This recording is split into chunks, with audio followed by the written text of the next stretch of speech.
मनीष कश्यप मामले में आज का दिन बहुत ही महत्वपूर्ण था और ऐसे में हम अभी मौजूद है सुप्रीम कोर्ट में, जहां पर उनके तरफ से जो वकील हैं वो हैं आदित्य देशवाल और इन्होंने सारी जो मुद्दे हैं, सारे मामले हैं मनीष कश्यप को लेकर, उसे कोर्ट रूम में पेश किया है। तो इनसे सबसे पहले हम जानना चाहेंगे कि आज का दिन इतना ज़रूरी था, इतना इम्पोर्टेंट था, तो क्या कुछ खास हुआ है?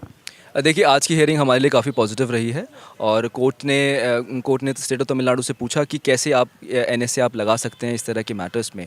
हमारा केस ऑनरेबल चीफ जस्टिस के सामने लगा हुआ था और उन्होंने अभी स्टेट ऑफ तमिलनाडु को डायरेक्शन दी है कि आप लोग स्पेसिफिक रिप्लाई एनएसए के ऊपर फाइल करें और अगली तारीख इसमें 28 तारीख लगा दी है और दोनों पार्टीज़ का रिप्लाई वगैरह देखने के बाद कोर्ट दोबारा इस पर एक फाइनल ऑर्डर पास करेगा 28 तारीख को, और 28 तारीख तक हमें इंटरिम रिलीफ दे दिया है और उनको डायरेक्शन दी गई है कि आप मनीष कश्यप को आप पुलिस कस्टडी में दूसरे केसेस में नहीं लिया जाएगा, क्योंकि अगर आप सभी जानते हैं कि total 6 FIR state of Tamil Nadu में मनीष कश्यप जी के खिलाफ है।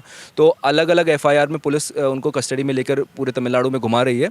तो उसके ऊपर रोक लगाते हुए कोर्ट ने कहा है कि अगली तारीख तक उनको मदुरई जेल में ही रखा जाएगा और किसी दूसरी पुलिस कस्टडी में नहीं लिया जाएगा। आप लोग यहाँ एक तरफ पूरी तरह से कोशिश कर रहे हैं कि उन्हें थोड़ी सी छूट दी जाए, कुछ रिहाई वगैरह हो सके, कुछ भी तरह की, लेकिन इसके बावजूद 15 दिन का जो रिमांड बढ़ जाता है, इसके बाद उनके चाहने वालों को कुछ समझ नहीं आ रहा कि 15 दिन अगर रिमांड बढ़ा है तो क्या उनकी तकलीफ बढ़ी है या फिर आज जो कोर्ट रूम में हो उसके बाद उन्हें राहत मिल सकती है? जी, उनके चाहने वालों को मैं ये संदेश देना चाहूँगा कि ये एक बड़ी राहत है मनीष कश्यप के लिए। और जिस प्रकार से उनको अलग अलग केसेस में कस्टडी में लेके घुमाया जा रहा था तमिलनाडु में, एक केस की कस्टडी खत्म होती थी तो दूसरे केस की कस्टडी में उनको लेके जाया जाता था, तो उस पर अभी अगली तारीख तक 28 तारीख तक रोक लगा दी गई है और उनको मदुरई जेल में ही रखा जाएगा 28 तारीख तक। वही रखा जाएगा। अब 28 तारीख को क्या उम्मीद है, क्योंकि पिछले बार जब 11 तारीख को आपसे बात हुई थी, आपने कहा था कि आने वाला दिन बहुत ही हमारे लिए शुभ होगा, 21 तारीख कुछ अच्छी न्यूज़ होगी। तो अब 28 तारीख की तारीख दे दी गई है, यानी तारीख पे तारीख दी जा रही है, लेकिन कुछ गुड न्यूज़ नहीं आ रहा। नहीं, देखिए, ऐसा कहना गलत होगा कि तारीख पे तारीख दी जा रही है।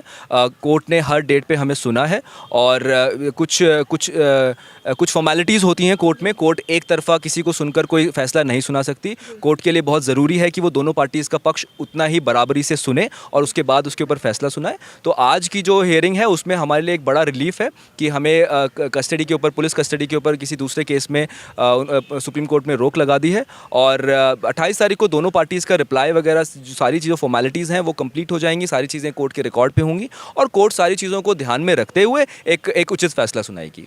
कई फेक न्यूज़ भी चलाए जा रहे हैं कि मनीष कश्यप अब छूटेंगे, कब छूटेंगे, लेकिन आपसे जानना चाहेंगे कि क्या उम्मीद लगा सकते हैं उनके जो फ़ैन फॉलोइंग है, जितने लोग भी, वो लोग क्या सोचे कि कब उन्हें राहत मिल सकती है? कोई एक अनुमानित समय? देखिए, अनुमानित समय ऐसा कह पाना मुश्किल होगा, लेकिन एक बारी यहाँ से सुप्रीम कोर्ट से एक बारी जो हमारा केस पेंडिंग है जिसमें क्लबिंग ऑफ एफआईआर है, क्योंकि हमने यहाँ पे बहुत सारी चीज़ें मांगी हुई हैं, क्लबिंग मांगी हुई है, इंटरिम रिलीफ मांगा हुआ है, क्वॉशिंग मांगी हुई है उन एफआईआर्स की, तो बहुत सारे एनएसए के ऊपर हमने उनसे मांगा हुआ है कि एनएसए ख़त्म कर दिया जाए। तो बहुत सारी चीज़ें सुप्रीम कोर्ट में भी पेंडिंग है। तो एक बारी यहाँ से फैसला आ जाएगा 28 तारीख को, ऐसा हमें उम्मीद है। तो उसके बाद चीज़ें क्लियर हो जाएंगी और बेल है, रेगुलर बेल है, वो बाहर कब तक आएंगे उसके बाद 28 तारीख के बाद ही कुछ कह पाना संभव हो पाएगा। तो ये कब कह सकते हैं कि वो बिहार कब तक लौट सकते हैं? जेल में अगर उन्हें वहाँ से वहाँ ले जाया जाए तो ये कब हो सकता है? एक बारी अगर हमारी सारी जो एफआईआर्स हैं वो स्टेट ऑफ बिहार में अगर ट्रांसफ़र हो जाती हैं तो उसके बाद वो बिहार में बेल लगा सकते हैं, अगर ऐसी ज़रूरत उस समय पड़ती है तो बेल लगा सकते हैं और उसके बाद जितने भी केसेस हैं उनमें अगर उनको बेल मिल जाएगी तो उसके बाद मनीष कश्यप बहुत जल्दी बाहर होंगे।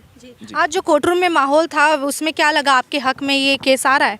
देखिए, हमारी तरफ से तो पूरी कोशिश की जा रही है। आदित्य जी हैं और वहाँ पे सीनियर एडवोकेट भी है हमारे साथ, तो सब लग रहे हैं उसमें। और कोर्ट भी एनएसए सुन के ही चौंक गया था स्टार्टिंग में कि एनएसए कैसे लग गया, क्योंकि लास्ट टाइम जब हम अपीयरेंस चल रहा था ना कोर्ट में, तभी पता चला कि ये मैटर में भी एनएसए इन्वोक किया गया है। तो इस बात में कोर्ट भी आज सरप्राइज थी कि क्यों उठाया इसको, उस रिगार्डिंग उसी के लिए वो हमें अमेंड करने के लिए पिटीशन बोला हुआ है। हालांकि हमने एप्लीकेशन भी फाइल की है उसमें कि ये एनएसए के रिगार्डिंग रिलीफ मांग के कि एनएसए हटाया जाए, तो उस रिगार्डिंग कोर्ट ने आज बात की है और उस रिगार्डिंग वो उनका काउंटर फाइल करेंगे एनएसए को लेके। तो स्पेसिफिक हम एडिशनली डॉक्यूमेंट में फाइल किए और हम उसको रिट पिटीशन भी उसको अमेंड कर रहे हैं, उसको एनएसए उसमें इंक्लूड करके। तो नेक्स्ट टाइम वो फाइल करेंगे, कपिल सिब्बल जी थी उसमें स्टेट ऑफ तमिलनाडु के ओर से, तो वो उनका रिप्लाई आने दीजिए उसके ऊपर, फिर उसके ऊपर कोर्ट फैसला लेगी। 28 तारीख को क्या लगता है, क्या कुछ और नए जो मुद्दे हैं वो सामने आएंगे या क्या कुछ अच्छा हो सकता है? कोई नया मुद्दा तो अभी तक तो आपके माध्यम से पता चल रहा है कि अगर कुछ आ सकता है तो, पर ऐसे कोई नया मुद्दा आने की उम्मीद नहीं है। उम्मीद यही है कि जो पुराने मुद्दे हैं उठाए हुए हैं, और जो हमने कल ही एप्लीकेशन भी फाइल करी है एनएसए के रिगार्डिंग, और हम जब प्रेयर अमेंड करेंगे तो उसी में हमें कुछ रिलीफ मिले। तो 28 तारीख को अगर कोई इंतज़ार करे कि कुछ अच्छा सुनने को मिलेगा तो ये इंतज़ार करना वाजिब होगा? इंतज़ार करना वाजिब तो होगा, बट मैं यही कहूँगी जैसे कि आज भी हमें हमारे लिए थोड़ी सी राहत आज मिली है, तो हम उम्मीद कर सकते हैं कि जो अगली डेट है 28 तारीख की, उस पे भी हमें और राहत मिले, और जो हमने अपनी एप्लीकेशन को अमेंड करा है या अपनी एप्लीकेशन को हम अभी प्रॉपर तरीके से अमेंड करेंगे तो उस पर हमें रिलीफ मिलेगा। तो इन सब बातों से एक चीज़ साफ हो गया है कि आज जिस तरह से राहत मिला है, हो सकता है, उम्मीद जताया जा रहा है कि 28 अप्रैल को अगली सुनवाई की तारीख दी गई है, और उस दिन उनके चाहने वालों के लिए कुछ ना कुछ गुड न्यूज़ ज़रूर निकल सकती है। लेकिन तब तक हमें सच का साथ देना होगा और सत्य के साथ बने रहना होगा। और मनीष कश्यप के चाहने वालों के लिए अच्छी खबर ये है कि आज कोर्ट रूम में जो कुछ भी हुआ उसमें ऐसा लगा है कि मनीष कश्यप के हक में कुछ बातें हुई है और आने वाले समय में भी होगी। बाकी आप इस सबको लेकर क्या सोचते हैं, अपनी राय में कमेंट में ज़रूर बताइएगा। देखते रहिए इसी तरह और सपोर्ट करते रहें मनीष कश्यप को। धन्यवाद।